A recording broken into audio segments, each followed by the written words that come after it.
Hey, everybody. Thanks again for tuning in to the Let's Talk podcast. Today, I am joined by Emily Champagne. It's someone that is just as bubbly as her name makes you think. Uh, I had the pleasure of meeting. Yeah, see, I got some good ones. I had the pleasure of meeting Emily at Channel Partners in 2021. It was a very brief meeting. We were actually introduced by James Dunn, uh, really quick, but then afterwards, linked up on LinkedIn. That's what it's there for, and just started to talk and kind of develop more of a professional, but also a friendship. So it's been a pleasure getting to know her. She is just one of the best ladies in the industry. Glad to have her on. And actually, she is going to be is it not going to be is the first guest to suggest a topic, and I should do that more often because my guests are usually a little smarter than I am. Oh But my goodness. she suggested something that honestly I wish I would have had when I first got into the business just a few years ago. Kind of what works, what doesn't work, what are some things that you can concentrate on if you're new to the channel. Kind of just a survival guide. So that's what we're going to talk about today. Um, Emily, I'm going to go ahead and let you just give yourself a brief intro, and we'll kind of once you do that, I'll ask a first question and hopefully just kick us into just you kind of telling it how it is. Maybe give Okay. just a quick introduction to your channel life. Sure. So I guess, as you mentioned in one of the posts, right, for this upcoming podcast, I came into the channel technology agnostic. I worked for Gartner, and that's really where my passion for technology started. But again, agnostic. And I went down a path of artificial intelligence and blockchain and things like that. And I actually came into the channel because one of my prospects at Gartner recruited me. Um, so I came in, dove in headfirst, not truly understanding what I was going to be up against. And I think that there's a lot of people that probably relate to that. I know you're one of them. Um, and so I've had a really awesome journey over the last 5 years. I've had the really high moments, the amazingness. I've had the most incredible leaders. I've had the really bad moments. I've had the moments where I wanted to throw the towel in and give up because I was lost. So when I came to you to talk about this, it was more or less because A, I knew you could relate because we've had these one-on-one, more personal Yep. conversations in person. And two, because I'm seeing more and more younger people joining the channel, which I think is incredible. But when in meeting them or, looking over their LinkedIn when they request you, and I'm starting to see the same pattern of, they're coming from maybe a sales background or something within that field, but not really telecom or not really the channel. So that's why I'm here today to kind of help give some of those nuances a different light, and maybe share some things that were really rough on me that might someone else be, looking at right now like, oh my God, I needed to hear that. I needed to know that I am not the only one that is dealing with this. And you can do the same, and maybe hopefully we can shed some light on some stuff for some people. I love that. I love that. It's when we came into the telecom industry, it was kind of we've been a wholesale supplier now for 15 years, but really the channel was our first foray into it. And we decided to kind of drown ourselves the first year by doing channel partners of all things was our first jump into the industry. But uh I'm one of those people that is best with trial by fire. So I can definitely uh mimic what you're saying. I'm seeing a lot of younger people coming into this industry, especially on kind of the account executive or account administrative role. Yep. A lot of people that may be coming from the financial space. I've noticed a lot of too, Yep. and it's if anything, this industry and the channel specific is very people driven. So from your perspective, what are some maybe some challenges that the newly channeled person may run into, uh, and if is it vertical specific, or is it, anything that you can kinda maybe something that would encompass anybody, whether you're coming in for the AI portion or if you're coming in for the contact center Yeah. or, just the UC space. So, what are some challenges they may face now, and maybe what are some ones that you faced, and kinda give us the journey of what you did to overcome a lot of those challenges? Yeah. So I know from an agnostic challenge perspective, coming into this space, you have to understand that this is a completely and utterly relationship based space. That is not common practice in other sales areas, right? Other industries. Yes, relationships matter in all aspects of life, but when you talk about hitting a monthly number based on a relationship or not, you don't really find that across other industries. Um, you don't find that in car sales. You don't find that in other types of quota driven roles. So, what I found to be the most challenging part, and I think everybody can, probably relate to this at some point on their journey in this industry, because at one point we were all new, right? At one point Yep. we all walked in the door and we had no idea what we were getting ourselves into. Um, is that you have to adjust to never really, more times than not in the beginning, being in front of power on the decision making for the end user.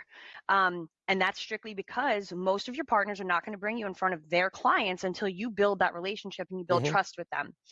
Um, and I'd love to sit here and tell everybody that every single partner I've ever had brought me in front of every single, prospect end user from the very beginning. But that wouldn't be the truth. Does it happen now? Of course it does, because I have spent literally years building those relationships. They know what to expect from me. So for me, that was the biggest adjustment. And one of the things I think that really worked against me in having a faster ramp than I was looking to have in the industry. Um, at Gartner, I was used to being at the C-suite, right? So I was at Yeah. power every single transaction. And now in this industry, we're two, sometimes even three layers removed from the actual process. So understanding and creating a plan to, develop those relationships as quickly as possible to get yourselves into those power calls earlier, I think is one thing that everybody can take away from that, because the difference between a sales cycle where you are not in front of the prospect end user and where you are, I know in my 5 years, it is leaps and bounds different. Having a partner who's like, hey, I'm tied up this week. Can you reach out to the prospect? Yeah. Having those conversations, because now you're in more control. Um, so that was one of them, and that was trial by fire for sure, right? Um, and I think the second part is we talk about culture a lot in a lot of different industries. I've experienced more talk of it since I've been here. Um, and I learned that it is okay as an individual to not be a cultural fit somewhere. Yeah. Their culture and your culture may not align. That doesn't make you bad, doesn't make them bad. It just means it's not a fit, right? It's like dating, right? It's not always going to be a fit. It's not always going to be a match. Yeah. Um, and I think that finding your home, that's what I relate to it as, is the feeling of being at home where you work, in the sense of, obviously we're going to maintain professionalism. I'm not throwing my feet up on my desk in the office and walking around Yeah. in my socks like I do at home. Um, but at home in the sense of you feel like you can thrive to your fullest potential based on the environment that you're working in and the support that's coming from your direct leadership and above. Um, that for me was a game changer. Um, it's not to say that any one place was bad, good, perfect, not perfect. Every single place I have worked has turned me into the professional that I am today. I have taken something from everywhere I've ever been. However, I struggled understanding that sometimes I wasn't the cultural fit for them, and vice versa. And again, being like, that's okay, right? Finding that where is my home in this industry, I think will also make the difference in somebody's ability to thrive, if that makes sense from a support Yeah, no, perspective. absolutely. Yeah, no, yeah, I agree with that. And I know a lot of people post on, LinkedIn, you're i- if something were to happen to you, your office would, have you replaced the next day or whatever, and that family and professional life can never mix. But I've being a small business myself, and it's a family run business. I actually have several. I mean, you know Mark. He's Yeah, my cousin. He works in our accounting department. My CFO is my cousin as well. I truly believe that a organization can feel like a family, I agree. can actually function like a family. Not everybody is made for that family, and uh, sometimes there's just people that aren't a fit, and sometimes it's just not a fit for you. So it's Even in our real families, some people exactly aren't a fit, even in our exact. actual genetic families. So it can apply to business too. Hmm.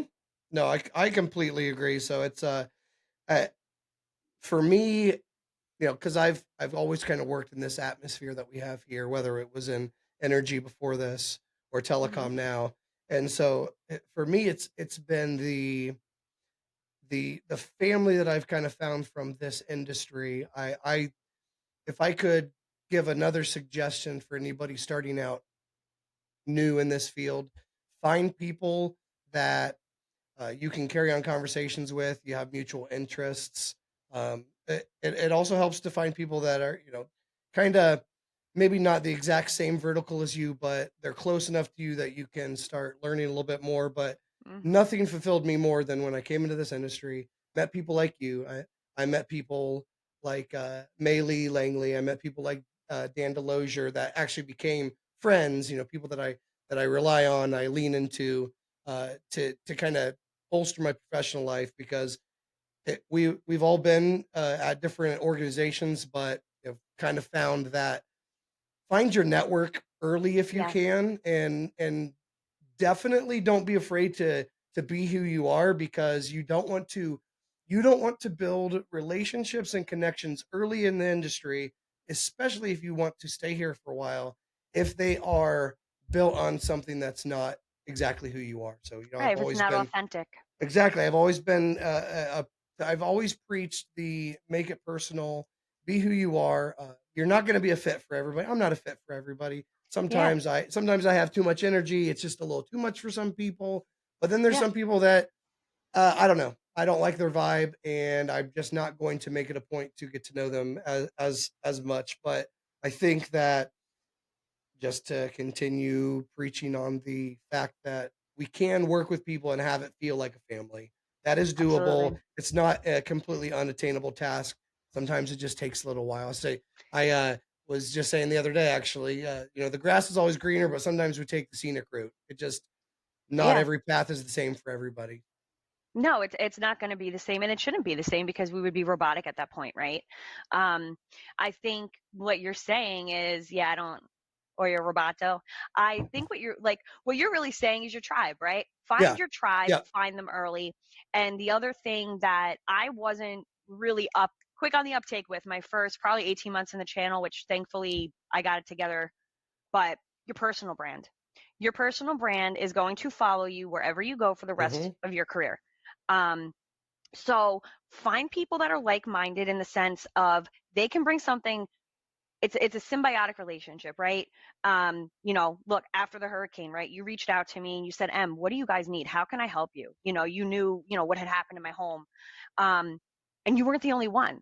And in a time like that, it's times like that when you're really at the bottom or when you're really feeling a little bit lost on your professional journey, that this tribe, without you even sending the bat signal out, managed to send you something on LinkedIn or send you a text message checking in on you or an email, and you really realize how quickly that with the bad, with the ebbs and the flows of everything in this industry, it is a family. Um, a professional family, if you will. I have relationships like that I am so blessed and fortunate for. One of my closest personal friends in life came from this industry out of nowhere. Her and I we were direct competitors.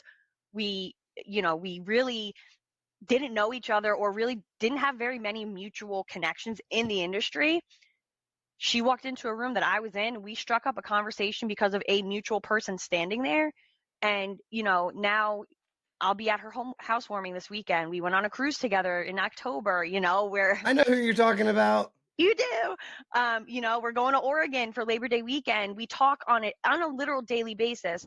The most important thing about that friendship for me has been part of my sanity Yeah. because I'm sure everybody listening to this, whoever chooses to, will know what I'm saying when my family asks me, "What do I do for a living?" I have explained it to them in multiple different ways over multiple years. I've even tried different languages, and they get it, right? So if someone asks my mom, "What does your daughter do for a living?" She's like, "Oh, she's in sales within the telecom space." That's about as far as my mom can get, Yeah, right? that's pretty much Um, it on my side. right? So people that are on the outside can only be so supportive in the sense of it's more or less like my mother or my spouse or my sister can be more of a sounding board. They can be a space to vent to, but they don't get it. They don't get it on the level that you get it when I've talked to you or we've had these Yeah, conversations or when Devin and I talk about it, and we can get into more granular detail, and I can hear from someone else who I know has been sitting in this chair in this level of frustration and say to me, "Hey, did you try this? I did this when that happened." And yep, literally those connections make the balance. So find your tribe, find them early, differentiate yourself in a way that's authentic from the yeah. very, very, very beginning. What is going to stick with people, right? I mean, obviously, I'm very blessed to have a last name like Champagne. I haven't seen another one in the channel yet. Oh, If you guys come across, let me know, introduce us. But so I have that going for me. But really, what's authentic about Emily? What's going to make my partners think about me? Where am I going to be front of mind for them? And hopefully, it's going to be for a good reason. And if you can do those two things from the very, very beginning, the next step is going to be start identifying your partner community and what your target partners are. yep. I love that, and I think another a great key point that you hit as soon as you started that is the fact that you and Devin were working for competitors. I cannot stress this enough. Make friends with people in your competition because this this ocean of telecom is big enough for everybody, and the more people you know, the more growth you're going to have. And what better growth to have than learning from competitors, learning from my friends that are, hey, this is working for our organization. This is not working for my organization. Maybe I can take some ideas from them and And then shift them over. and shift them over. And but it's also kind of, to me, at least personally, it's just about having a mutual respect, whether we're both selling SIP trunks, whether we're both selling UC. I don't care. It's just the fact that there are people out there that your competition. Yeah, a lot of us sell competing products, Yeah. um, especially in the telco space. I sell UC. Well, who doesn't sell UC? Right. And so so it's like you said, it's finding your differentiator and really you couldn't have said it better. Your personal brand follows you wherever you're at. Doesn't matter if you're at company A, because by the time you're at company F, what people remember is the things that you do to, I guess, to be remembered for. Impact. You don't It's want to creating you don't want to be known as the guy that hops, or the guy or girl that hops from company to company to company just to play off bonus packages, or to place, on the partner side, just to take advantage of spiffs. So, right. what I think more people in this industry need to do is, I I think it's better to, I would rather have 10 really, really great customers than to have 100 flaky ones. That 100%. that brand loyalty, it helps retention rate, and it just makes it makes it easier for you to do your job if you're already known for being an outstanding person outside of the professional life. Because let let's be honest, whether you're a partner or a customer, you don't want to feel like a product. You want to actually Right. feel like the supplier needs me. The supplier actually values my input. And I think another thing today that a lot of suppliers aren't doing right now is take advice from your partners. Ask them constantly, what, Yes. as a supplier, what are we doing that works? What are we doing that's garbage? And Yeah. and to and to not be mad when people tell you actually the things that you're doing that are garbage, And they're because going to tell you. yep. Because every single one of us does something Yeah. that's maybe not that smart. And so, yeah, it's just really relying on that. And whether you're a supplier or a partner, your reputation is it's your biggest tool for customer retention, and honestly, just to be a good resource. More Mhm. people should want to be a helper in this industry than are not. And 100%. kind of that's the whole reason I launched this podcast was just because I've had other people from other companies, but we're all one big, huge ecosystem. We all know each We other. are. It's like the biggest industry, but the smallest community. We just all everybody knows each other. And that is a blessing and a curse, might I add. But no, Yes. no, what you're saying is it's 110% true. I've had opportunities that were not a good fit for my company, and I have sent them to people who would be considered a competitor. Yeah. I've had competitors who know me that received an opportunity that was not a good fit for them. They called me and they said, "Hey, Em, I got this. Does this work for you? Yeah, send it over." Right? Yep.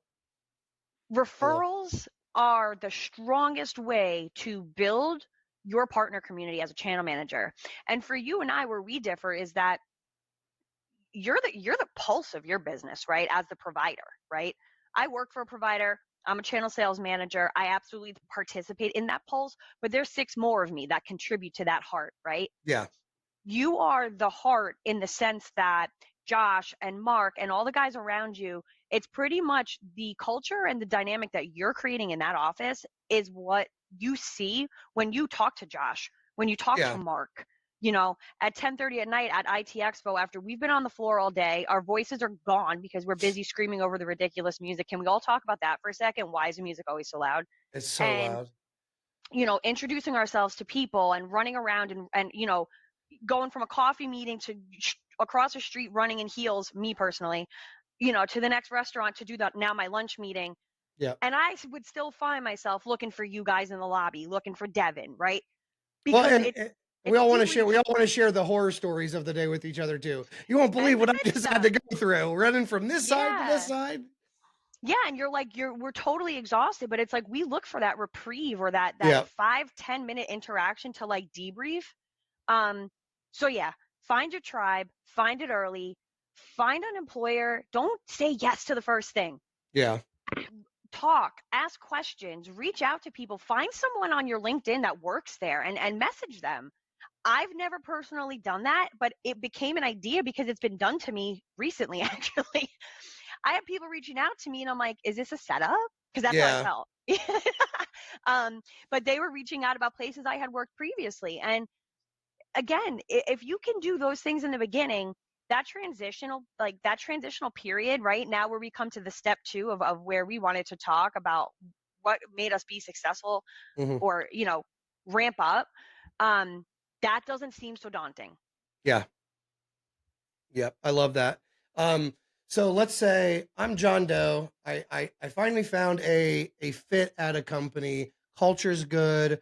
I get along with everybody, but now you're actually in the channel space. Now Yep. you got to actually start putting in the work. So let's say we're also talking to yourself from that first expo you went to, or Travis from Channel Partners 2021. What's maybe three best strategies or practices for now trying to kind of break into the partner space? And because a lot of these guys, like you said, they're not just going to introduce you to the customers right off the bat. There's maybe certain goals that you have to hit first. So maybe you're talking to a new recruit, they want some advice from you. What are 2 to 3 things you'd tell them? Do what you say and say what you do would be my very first thing. Don't overpromise and underdeliver. Mhm. Accept accountability when you need to. Those would be my three things. I love that last one. Because the acceptance of accountability is going to create a level of trust between you and your partner that is unmatched. And I've anyone who knows me that's watching this will probably laugh because you guys all know how super direct I am, and sometimes I struggle with that. But really, at the end of the day, when I look at certain things that take place in the industry or things we hear about, right, as the ones on the inside, right, the providers and you hear like these war stories from your partners and they're like, yeah, this Mhm. happened, and it's almost like you're looking at them like, dude, it's 2024, like these things are still happening, right? Like we're still doing these weirdo things. And if you can just take accountability, I'll give you guys a perfect example because I'm very transparent. It happened this morning. I had an opportunity. We were changing the quote left and right for 3 or 4 days. Every time we got off the call with the prospect, he wanted something different. We kept Yeah. uncovering more, right? So then it came down to I was in Alabama, driving from Bama to Atlanta, and I needed to get another thing updated. And I did not double check the switch in verbiage that should have taken place with this new change. That's on me. So I sent it to the partner and I said, hey, here we go. He reached out to me. He's like, you didn't update this. I literally called him immediately and I said, you know what? I said, I apologize. I dropped the ball there. That was my mistake. I should have caught that before I sent it to you. The new one is fixed. It's in your inbox. Took me all of 3 minutes to fix it. But that simple gesture of let me just pick up the phone, Yeah. right? I'm not going to give him some line of hodgepodge. Oh my God, I was driving and the excuses because nobody wants to hear them. Our No. partners don't want to hear the excuses. Their end users don't want to hear the excuses. They don't care. Genuinely, they don't. What they know is that I'm relying on X person to put me in front of the best provider, supplier for my needs. And my trust is within this person. So in turn, that person is trusting us to do the right thing. And if we break that trust, you're never getting it back. Oh, yeah. And I can tell everybody in this industry, all of us can agree, we have all lost a partner because of a lack of trust, whether it was unintentional on our end, whether it was something that was out of our hands because it was operational. Yep. We have all lost a really good partner because of it. So you You have to you do everything you in your power give not you to. give enough excuses for too long, they're gonna find someone that doesn't give them excuses. Of course. And there's a million of us, right? So if I start slacking or I start not performing, and the worst thing that can happen is you come out of the gate as this strong, fierce channel sales manager, and you're turning your quotes around. You're highly responsive. I'm honest with everybody. I tell everyone 5:30 to 7:30, I'm out of pocket. You cannot get a hold of me. Those are the 2 hours a night that my kids get my undivided attention. That's when I'm Love it. doing dinner, homework, bats. Work-life balance I've always struggled with, and that's the thing that I have found works best for me. So Mhm. my laptop gets shut, my cell phone stays in my bedroom, and those my kids deserve 2 hours a day. So if you set these expectations and you say, hey, X partner or Y partner, Z partner, listen, these 2 hours you're probably not gonna be able to get a hold of me unless it's like obviously really, really necessary. Yeah. So if you set that ahead of time, but your partner knows that at 8 o'clock, if it is pressing, you're gonna get back to them. If it's 7 o'clock in the morning and again it's pressing, you're gonna get back to them. And you set that precedence from the beginning, and then 6 months down the road you become complacent because we all do, right? When we get comfortable, it's a very human quality. Oh, yeah. You can kiss that partner goodbye because that partner, advocate, advisor, whatever, we all have different words for them. I just call them partners because that's what it is. We partner together. But Yep. you can say bye because you better bet your butt that there are 50 other channel managers, if not more, emailing and trying to recruit that person on a daily basis. And they are waiting for you to drop the ball to sneak in there and steal them from you. Oh, yeah. And it Like, just like that, you will never hear from them again. oh, yeah, like, like I said earlier, I mean, yeah, I sell UC, so does everybody. Right. And so it's, all comes down to the relationship. I feel like it should just be a given in our industry, but for some reason there are still people out there that just continue to push customers as quotas.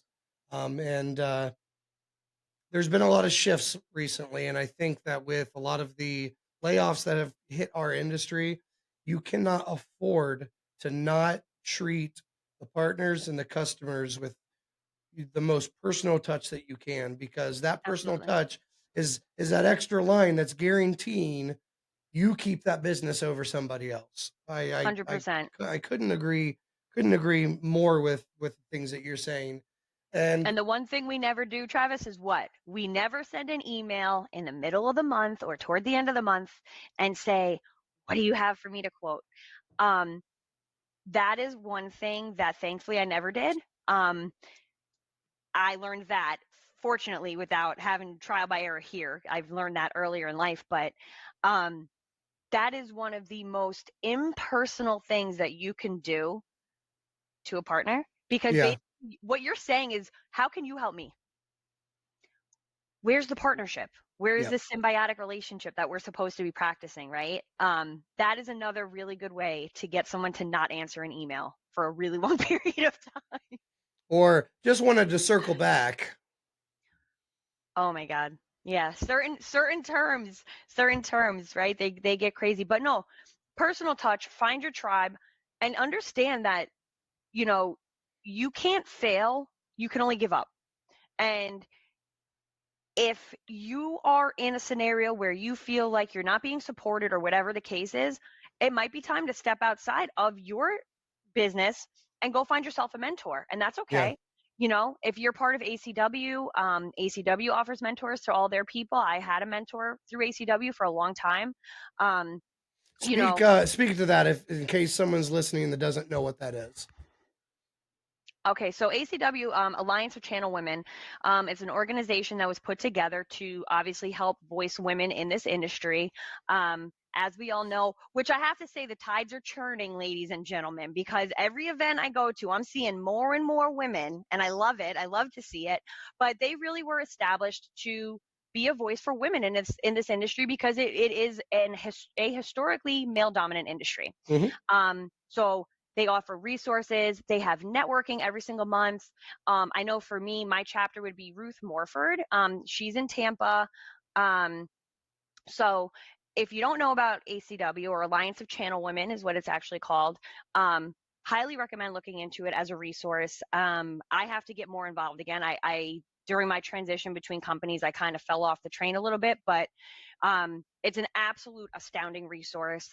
And then there's other resources. There's you, Trav, who I know somebody could reach out to, or Eric Booker, who I see helping people on LinkedIn all the time. Um, so find somebody. And when I say that you can't fail, you can only quit, it's because of that, because you can find it, but you might have to look for it. Yep, and there are definitely enough of us out there that if you just look on LinkedIn for just a little while, you'll see one of us, and we're all very open to helping anybody that needs it. And if anybody is looking, that what Emily was talking about with ACW, kind of sounds interesting to you, that will also be in the show notes. So go ahead and give that a look.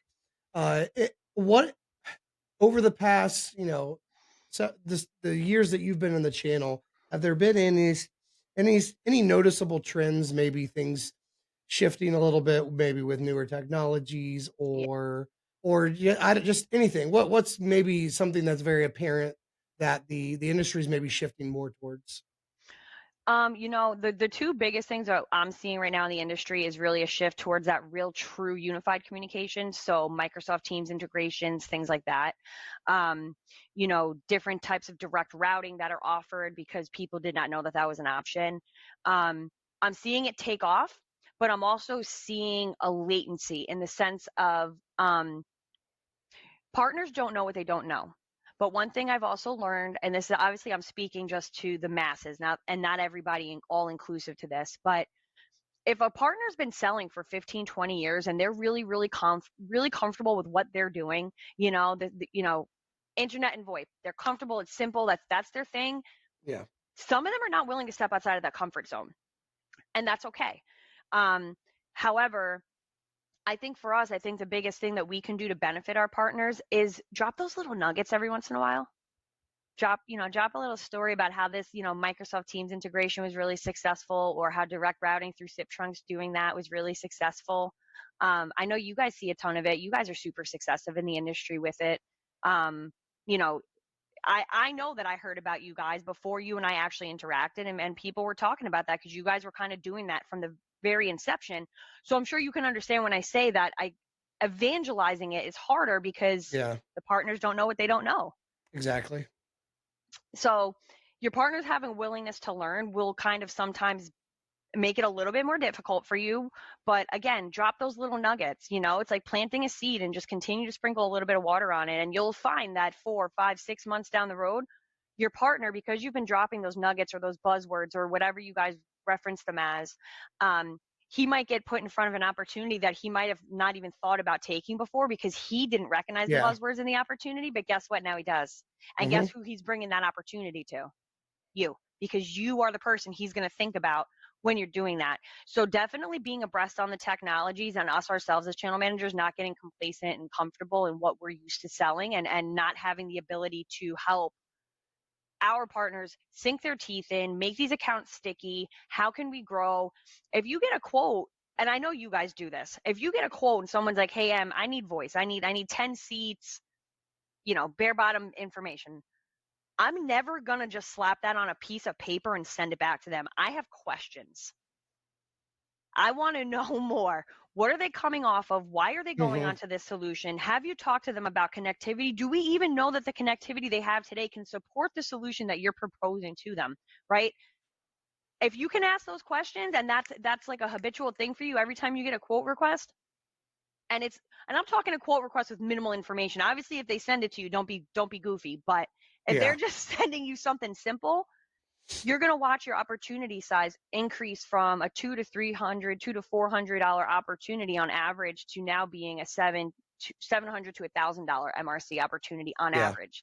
And now, guess what? You need half the deals every month to hit your quota because you've developed your ability to do that, and it's second nature. It's not something that needs to be. You don't need to be told. Yep. So we found a lot of times is even after that initial quote, sometimes the customer doesn't actually quite know exactly what they need, or maybe they think they need more than they actually do. So by asking the right questions, you're helping the customer feel less like a product and like you're solving an actual problem for them. So I think those are all great, all great points. Honestly, I wish when I first came into this, I'd have had someone sit down and kinda just tell me everything that we've been talking about. It would have saved me a lot of time, but I also wouldn't have learned because you gotta be able to make your own mistakes. Absolutely. But for anybody that's new, I think that Emily is a great resource and time to finally selfless plug time. What can Emily do to help someone with their IT needs? How can they find you? And how can they get a hold of you? Just, elevator pitch yourself. Ah, you're the best. Elevator pitch myself. So obviously Emily Champagne, you can find me that way on LinkedIn. I joined Team Verve back toward the beginning of Q4 of last year. Um, Very happy here. I have a small team, but we are fierce and mighty, and we are making leaps and bounds in the industry. So we have what Travis is describing as that I want to call it a family, a very personal touch. Um, our number one core value is people and relationships. And that literally does come down from the top and that exudes into us. So as we're working with our partners, you can see the difference when you're going to leadership and you're asking for support on something and why you need the support and seeing how it is handled. So we focus on voice and connectivity as an aggregator. Um, so tried and true NetSapiens platform. We have your standard 3 different flavors of, VoIP that we can offer with different accessibility. We obviously work with all the major ISPs across the country. We have a nationwide footprint for that. And that's really our specialty is coming into those small to mid-sized businesses. We also do enterprise, but we focus on that mid-market more than anything, and bringing a holistic voice and internet solution to the customer. I love it. I love it. See, Simple. guys, Emily is your go-to. Go to her. She's going to be able to take care of you. I'm going to hopefully get this all edited and out so everybody can see it before IT Expo. So if you happen to be at IT Expo, make sure you look Emily up and schedule some time with her, and she'll be able to take care of you. Emily, Absolutely. thank you so much for suggesting My pleasure. this topic because I think it's definitely something a lot of people can learn from, especially with how big this industry can be. But if they kind of stick with it, put themselves out there, and just really put in the work, I think that you can easily find success in an industry where we all kind of do the same thing. Everybody can still be successful. Yeah. I heard a quote today on the background of a show while I was doing my hair. And you know how everyone always says what doesn't kill you makes you stronger. And I know for me Hmm. personally, some things in life, I do not like hearing that. I look at people and I'm like, ah, no, it didn't just make me stronger, right? I heard today on that show, they said, what doesn't kill you gives you an opportunity to try again. I love it. And I loved it. I loved it. I'm running with it. So practice that, preach it, understand that you can overcome it. You might have to fight a little bit harder than you thought you would, but it is Yep. worth it in the end. That's all I It have to say. is. It is It it is is. worth it. Oh, love it. What a great end to the podcast. As a perfect footnote. So Emily, thanks for coming Thank on, you. and I will see you at IT Expo. See you soon. See ya.